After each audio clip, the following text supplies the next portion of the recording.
Bayangkan sebuah masa ketika dunia baru saja keluar dari bayang-bayang Perang Dunia Kedua.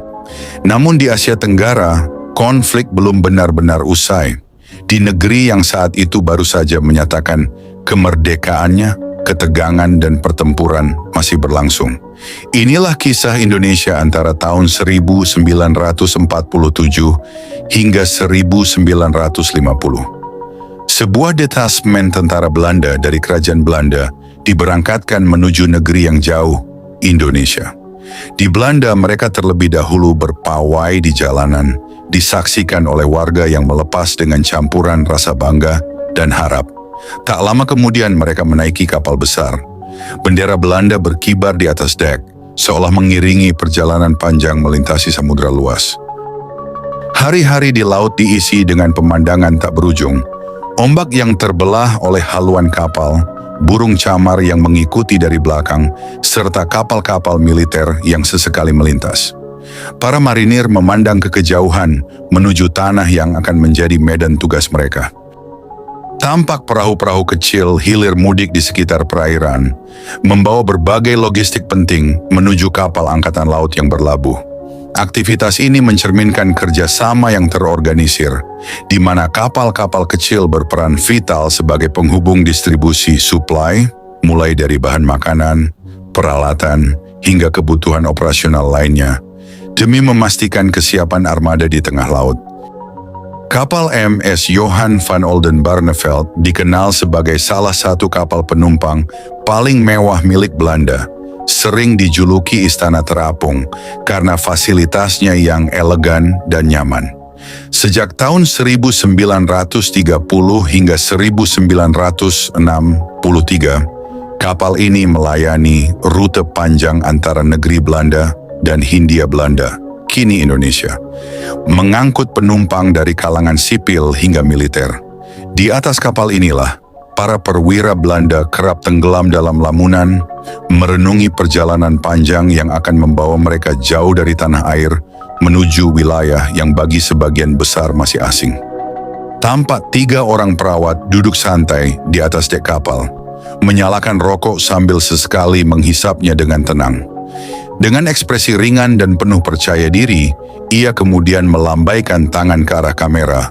Sebuah gestur sederhana yang menghadirkan kesan hangat dan manusiawi di tengah suasana perjalanan laut yang panjang. Bagi banyak di antara mereka, ini adalah pengalaman pertama menapakkan kaki di Indonesia, sebuah negeri tropis yang selama ini hanya mereka kenal dari cerita, laporan, atau peta kolonial.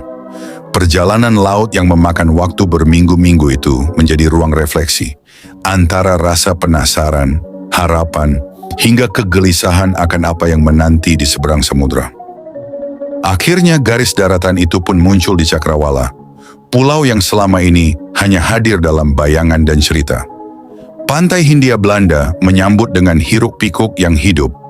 Kapal-kapal kecil berseliweran di antara kapal besar, suara peluit, teriakan awak, dan denting logam berpadu menjadi simfoni pelabuhan yang sibuk.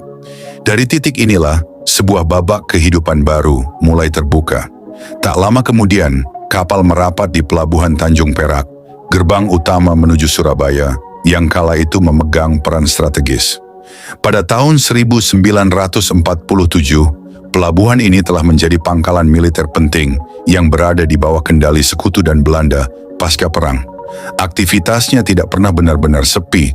Dermaga barat yang dikenal sebagai Western Haven dan sisi timur Oosterhaven sama-sama sibuk melayani kapal-kapal yang datang dan pergi.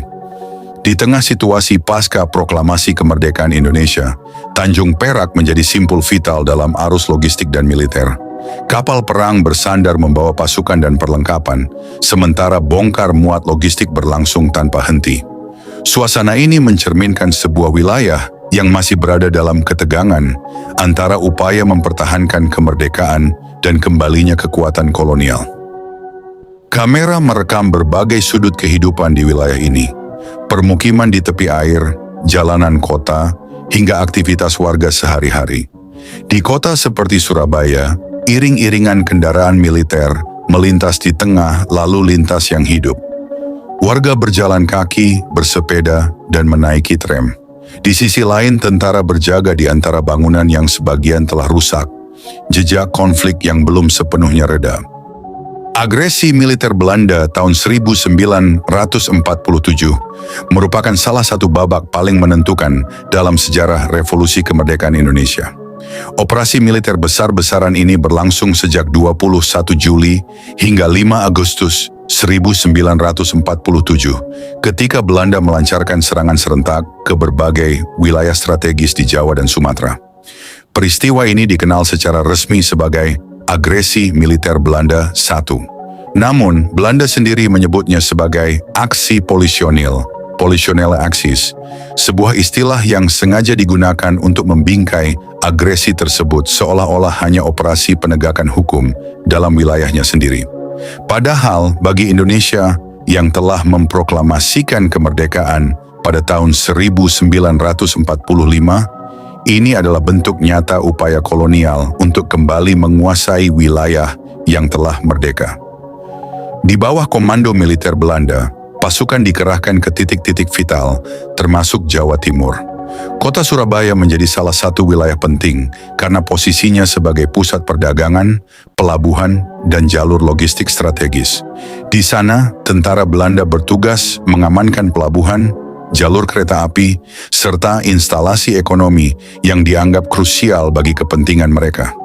Namun, istilah menjaga keamanan dan ketertiban yang digunakan Belanda tidak mencerminkan kenyataan di lapangan. Bagi rakyat Indonesia, kehadiran tentara Belanda justru berarti kembalinya konflik bersenjata, penindasan, serta berbagai operasi militer yang menargetkan wilayah-wilayah yang dikuasai Republik. Agresi ini juga memicu reaksi keras dari dunia internasional. Melalui tekanan dari Perserikatan Bangsa-Bangsa, akhirnya gencatan senjata berhasil dicapai. Hal ini kemudian membuka jalan menuju perundingan yang dikenal sebagai Perjanjian Renville. Dengan demikian, apa yang oleh Belanda disebut sebagai aksi polisi, pada hakikatnya adalah operasi militer kolonial berskala penuh. Sebuah upaya untuk mematahkan kedaulatan Indonesia yang baru lahir, sekaligus menjadi bukti bahwa perjuangan mempertahankan kemerdekaan masih harus ditempuh dengan pengorbanan besar.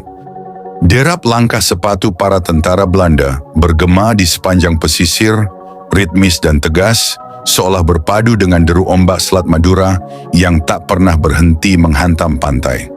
Setiap hentakan terasa seperti bagian dari lanskap itu sendiri, antara suara laut, angin asin yang berhembus, dan ketegangan yang menggantung di udara. Di bawah langit tropis, langkah-langkah itu bukan sekadar gerak patroli, melainkan simbol kehadiran kekuatan asing di tanah yang tengah bergolak. Setelah menyusuri wilayah patroli, para tentara Belanda kemudian bergerak menuju dapur umum yang telah disiapkan.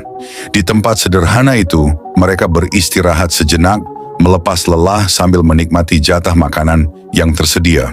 Suasana tampak sejenak lebih tenang, senjata disandarkan, percakapan ringan terdengar di antara para prajurit, seolah melupakan ketegangan yang selalu mengintai di medan operasi. Karena panasnya udara di Surabaya yang menyengat, para tentara Belanda kerap harus menyesuaikan diri dengan kondisi tropis yang jauh berbeda dari negeri asal mereka.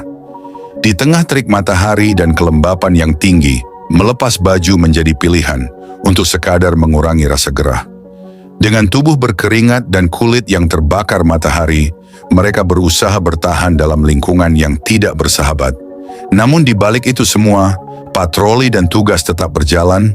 Panasnya cuaca tak pernah benar-benar menghentikan roda operasi militer yang terus bergerak. Jalanan yang sama kembali dilalui dengan kewaspadaan yang tak pernah benar-benar hilang di tengah situasi yang belum sepenuhnya aman. Di sepanjang perjalanan, patroli itu kadang disambut setengah hati oleh masyarakat. Tatapan mereka datar, senyum yang terpaksa, seolah ada jarak yang tak terucapkan di antara dua dunia yang bertemu di jalan yang sama. Namun apa daya, di tengah situasi yang penuh tekanan, warga hanya bisa bersikap hati-hati. Kehidupan harus tetap berjalan, meski bayang-bayang kekuasaan dan konflik terus mengiringi setiap langkah.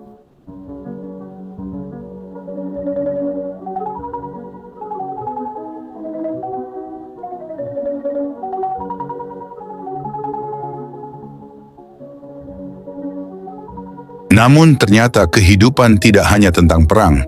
Ada momen-momen kemanusiaan yang terekam. Tentara Belanda memberikan bantuan medis kepada penduduk setempat. Anak-anak yang terluka dirawat, sementara warga lain mengantre dengan harapan mendapatkan pertolongan. Di tengah keterbatasan, interaksi antara tentara dan penduduk lokal menjadi potret kompleks dari masa itu. Di pedesaan, suasana berbeda terlihat. Jalan berlumpur dilalui jeep militer, sementara warga membawa hasil bumi dengan pikulan di bahu. Namun di balik itu, tampak pula sisi kelam, orang-orang yang kekurangan gizi, bahkan jasad yang terabaikan. Patroli tentara yang masih lugu itu kerap kali dihadapkan pada pemandangan yang mengguncang, jasad-jasad tak terurus yang ditinggalkan di sepanjang perjalanan. Di tengah panas dan sunyinya medan, mereka menyaksikan langsung sisi paling kelam dari konflik yang sedang berlangsung. Momen-momen seperti itu perlahan mengikis kepolosan mereka. Perang bukan lagi sekadar tugas atau perintah, melainkan kenyataan pahit yang harus dihadapi, di mana kematian hadir begitu dekat dan kemanusiaan diuji dalam diam. Meskipun di mata banyak orang mereka tetap dianggap sebagai penjajah, tak sedikit di antara tentara-tentara muda itu yang masih menyimpan kepolosan dan sisi kemanusiaan. Di balik seragam dan senjata, ada upaya-upaya kecil untuk menjangkau warga, memberi pertolongan, berbagi makanan, atau sekadar hadir tanpa ancaman. Mereka bahkan mendatangi tempat-tempat pengungsian, mencoba mendekat, bercengkerama dengan penduduk setempat. Percakapan sederhana pun terjalin, menghadirkan momen-momen singkat yang terasa lebih manusiawi di tengah situasi yang keras. Namun di balik interaksi itu, realitas besar tetap tak berubah. Perang dan kepentingan politik tetap membentang sebagai latar, membuat setiap kehangatan terasa rapuh dan sementara. Namun terlepas dari kerasnya situasi yang mereka hadapi, ada pula momen-momen ringan yang muncul di sela waktu senggang. Para tentara Belanda itu kadang bermain bola di lapangan terbuka, bahkan saat hujan turun deras mengguyur. Seragam yang basah, lumpur yang terciprat kemana-mana, dan tawa yang pecah di tengah permainan menghadirkan pemandangan yang terasa kontras. Sejenak, mereka tampak seperti anak-anak muda biasa, bukan bagian dari sebuah operasi militer. Di tengah konflik yang penuh ketegangan, momen sederhana itu justru terasa janggal sekaligus mengundang senyum, sebuah sisi lain dari kehidupan para prajurit yang jarang terlihat. Tugas terus berjalan tanpa henti. Setiap pagi dimulai dengan apel rutin, barisan disusun rapi, sepatu menghentak tanah secara serempak, dan wajah-wajah muda itu kembali memasang ekspresi tegas setelah semalam beristirahat. Di bawah komando atasan, mereka menjalani pemeriksaan dengan disiplin tinggi. Seragam diperiksa, perlengkapan diteliti, senjata dipastikan siap digunakan. Tak ada ruang untuk kelalaian sekecil apapun itu. Suasana apel pagi menjadi momen penting, bukan hanya untuk memastikan kesiapan, tetapi juga menanamkan kembali rasa tanggung jawab di tengah situasi yang tak menentu. Instruksi pun diberikan, wilayah mana yang harus dipatroli, potensi ancaman yang perlu diwaspadai, hingga pembagian tugas yang semakin memperjelas peran masing-masing. Setiap perintah dicatat dalam ingatan, karena di lapangan, keputusan harus diambil cepat dan tepat. Kadang, di tengah perjalanan waktu, terjadi pergantian komandan. Sosok pemimpin baru datang dengan gaya, pendekatan, dan kebijakan yang berbeda. Bagi para prajurit, ini berarti kembali beradaptasi, membaca karakter atasan, memahami ritme kepemimpinan yang baru, dan menyesuaikan diri dengan aturan yang mungkin berubah. Pergantian itu tak jarang membawa suasana baru dalam kesatuan. Ada yang lebih tegas, ada pula yang lebih dekat dengan anak buahnya. Namun apapun itu, satu hal tetap sama, tugas harus terus dijalankan, dan roda operasi tak pernah berhenti berputar, dari satu hari ke hari berikutnya, di tengah ketidakpastian yang selalu membayangi.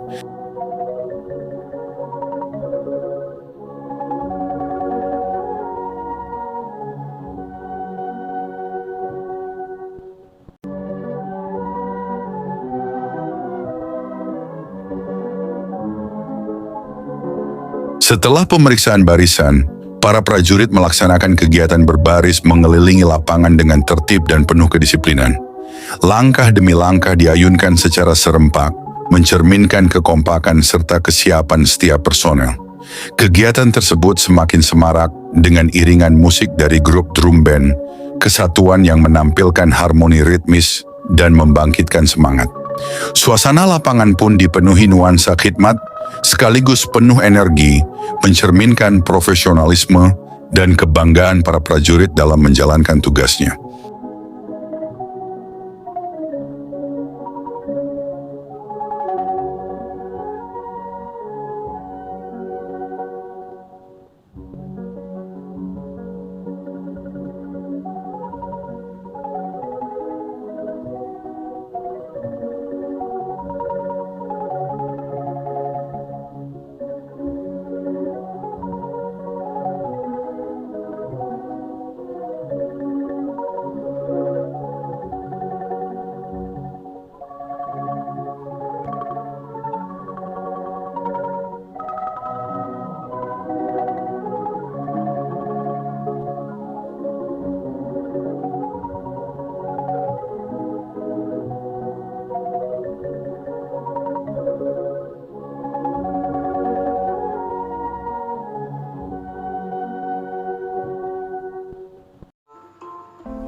Bahkan, untuk menarik simpati masyarakat Surabaya, tentara Belanda menggelar berbagai kegiatan yang bersifat hiburan rakyat, seperti Panjat Pinang.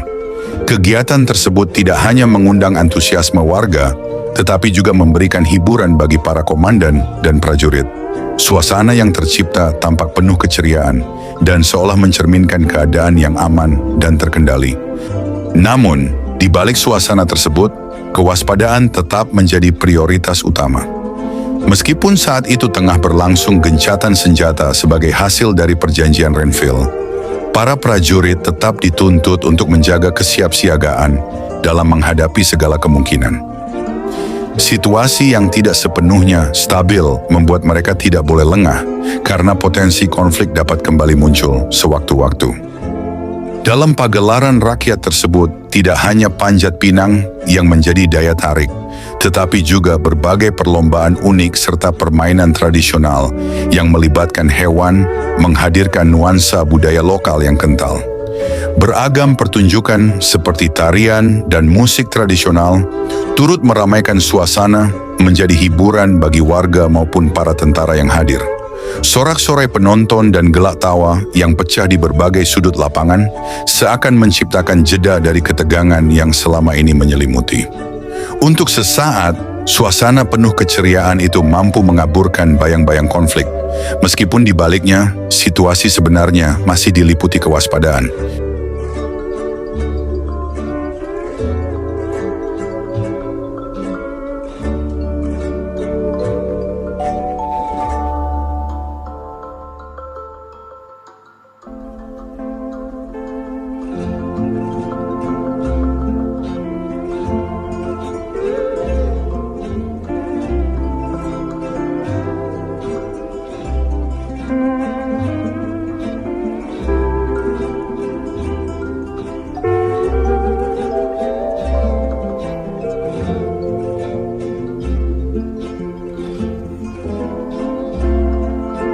Di sela-sela waktu itu, sebagian prajurit berendam di kolam untuk mengusir panasnya cuaca Surabaya.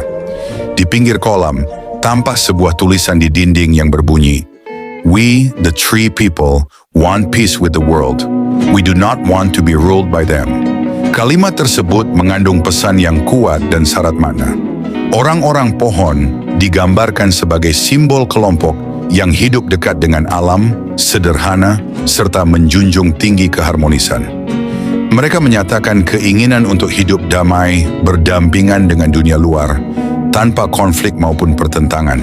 Namun di balik itu tersirat pula sikap tegas untuk mempertahankan kebebasan. Mereka menolak untuk diperintah atau didominasi oleh pihak lain yang menunjukkan semangat kemandirian serta keinginan untuk menentukan nasib sendiri. Tulisan tersebut seolah menjadi suara perlawanan yang halus, bukan melalui kekerasan, melainkan lewat penegasan hak untuk hidup merdeka dan damai.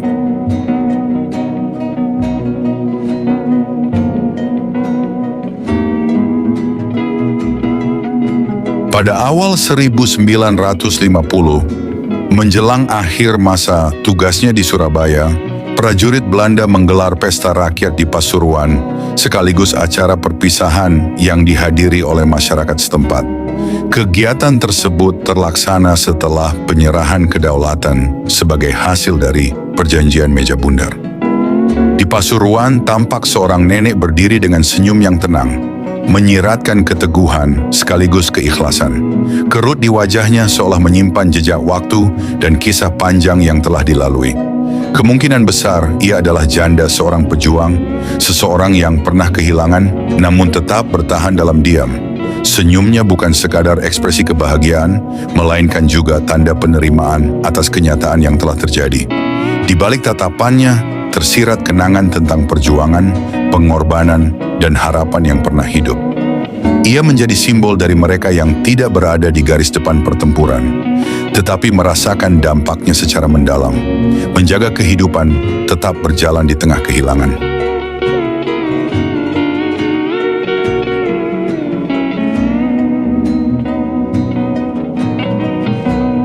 Setelah bertugas selama 3 tahun, tentara Belanda akhirnya harus kembali ke negerinya. Kepergian mereka dilepas oleh warga Surabaya dengan penuh haru. Di antara para prajurit itu, tampak beberapa perwira senior yang harus berjalan dengan bantuan tongkat. Para tentara kemudian kembali ke pelabuhan dengan langkah yang lebih pelan, seakan menyadari bahwa masa tugas mereka benar-benar telah berakhir. Di pundak mereka bukan hanya tergantung tas-tas berisi perlengkapan, tetapi juga kenangan selama bertahun-tahun tentang tugas, persahabatan, dan pengalaman yang tak terlupakan. Satu persatu, mereka mengangkat barang bawaan masing-masing, lalu berjalan menuju kapal penumpang bernama Plancius yang telah menunggu di dermaga. Suasana terasa campur aduk, antara lega karena akan pulang dan haru karena harus meninggalkan tempat yang telah menjadi bagian dari perjalanan hidup mereka. Di sekitar pelabuhan, lambaian tangan dan tatapan perpisahan mengiringi langkah mereka saat menaiki kapal, menandai berakhirnya sebuah bab dan dimulainya perjalanan kembali ke tanah air.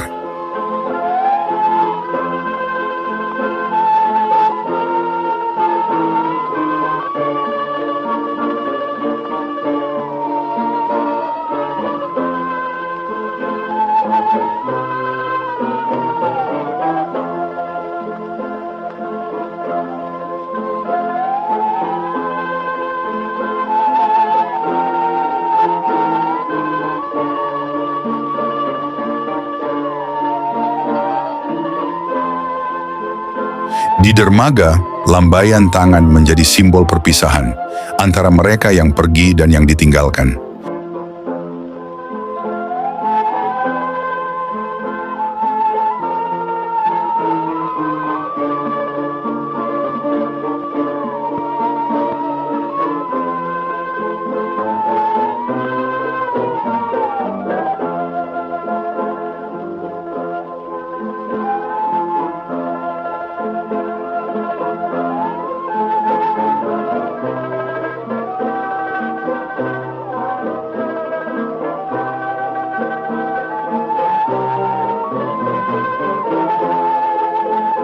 Kapal pun perlahan meninggalkan pelabuhan, sementara air bergejolak di belakangnya, menandai dimulainya perjalanan pulang menuju tanah air. Di atas kapal, suasana berubah. Tidak ada lagi patroli atau barisan. Para tentara bersantai, bermain, merokok, bahkan bercanda. Perjalanan panjang ini menjadi waktu untuk merenung tentang apa yang telah mereka alami. Dalam perjalanan pulang ke Belanda, suasana di atas kapal perlahan berubah menjadi lebih santai dan manusiawi. Ketegangan yang dulu terasa selama masa tugas kini berganti dengan keheningan yang hangat. Sebagian prajurit duduk berhadap-hadapan memainkan catur, Setiap langkah bidak seolah menjadi cara sederhana untuk mengisi waktu sekaligus melupakan sejenak beban pikiran. Di sudut lain, beberapa prajurit tampak tengkurap berdampingan, membuka peta perjalanan atau catatan yang mereka tulis selama bertugas di Indonesia. Jari-jari mereka menelusuri garis-garis di peta, seakan mengulang kembali rute yang pernah dilalui. Sementara catatan-catatan itu menjadi pengingat akan peristiwa, tempat, dan orang-orang yang pernah mereka temui. Sesekali terdengar percakapan pelan, tawa ringan, atau bahkan keheningan panjang ketika kenangan itu terasa terlalu dalam untuk diungkapkan. Angin laut berhembus lembut, membawa aroma asin yang khas, sementara suara ombak yang menghantam lambung kapal menjadi latar alami perjalanan mereka. Di bawah langit luas, para prajurit itu larut dalam pikiran masing-masing, antara kerinduan akan rumah dan bayangan masa lalu yang perlahan mereka tinggalkan. Perjalanan ini bukan sekadar perpindahan tempat, tetapi juga ruang untuk merenung, memahami, dan berdamai dengan apa yang telah mereka alami.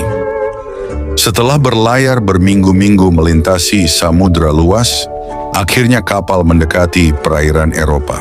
Warna laut tampak berbeda, lebih kelabu dan tenang, seolah memberi isyarat bahwa perjalanan panjang itu hampir berakhir.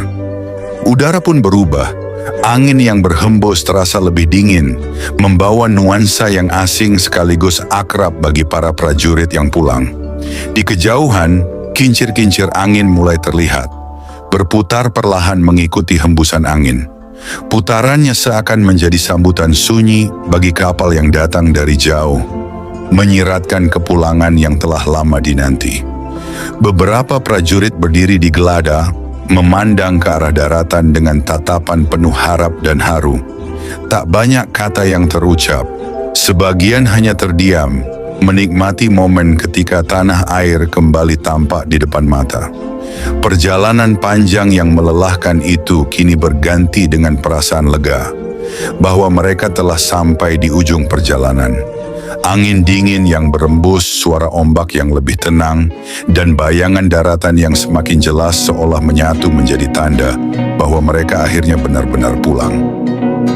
Akhirnya, kapal pun mencapai dermaga. Gerakannya perlahan melambat, seolah memberi waktu bagi setiap orang di atasnya untuk benar-benar menyadari bahwa perjalanan panjang itu telah usai. Suara mesin mereda berganti dengan derit tali dan dentingan logam saat kapal mulai bersandar dengan pasti. Di tepi pelabuhan, aktivitas tampak hidup. Orang-orang berkumpul, sebagian melambaikan tangan, sebagian lagi berdiri dengan harap yang tak terucap. Bagi para prajurit, pemandangan itu menghadirkan perasaan yang sulit dijelaskan, antara lega, haru, dan rindu yang akhirnya menemukan tempatnya. Satu persatu, mereka bersiap turun. Tas-tas kembali diangkat, langkah kaki mulai bergerak menuruni tangga kapal. Saat kaki mereka menyentuh daratan, ada kesadaran yang perlahan menguat.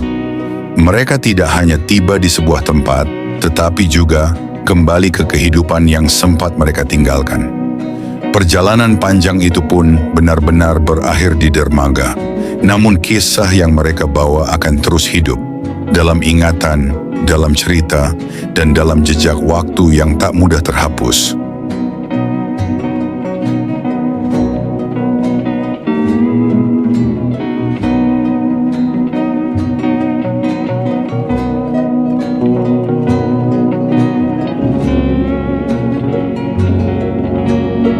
Setibanya di Belanda, suasana kontras langsung terasa. Salju menyelimuti tanah, sangat berbeda dari panas tropis yang mereka tinggalkan. Dengan bus, mereka kembali ke kampung halaman. Di sana, keluarga dan warga menyambut dengan hangat. Bendera berkibar, papan bertuliskan "Selamat datang" terpasang, dan senyum haru menyertai kepulangan mereka. Perjalanan pun berakhir. Namun kisah ini bukan sekadar tentang perjalanan tentara. Ia adalah potret sebuah masa tentang perang, kemanusiaan, budaya, dan pertemuan dua dunia yang berbeda. Sebuah rekaman sejarah yang hingga kini masih menyisakan banyak cerita untuk dipahami.